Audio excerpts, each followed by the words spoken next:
Hi everyone, in this video I will show you how to copy Facebook post link on phone.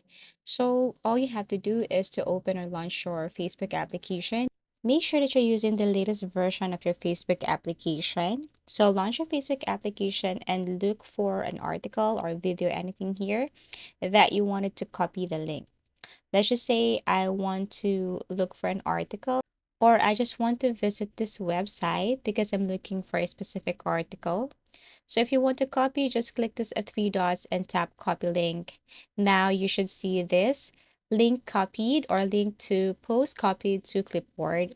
By the time you can exit the Facebook application, go to any web browser or any social media account and then paste it.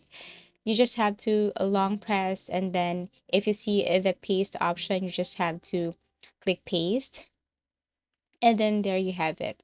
So you can share this link to anyone. And as you can see, if you want to, or if you copied a link from a Facebook account, you have to make sure also that you're logged into your Facebook account here on your website or any web browser in order for you to open this article.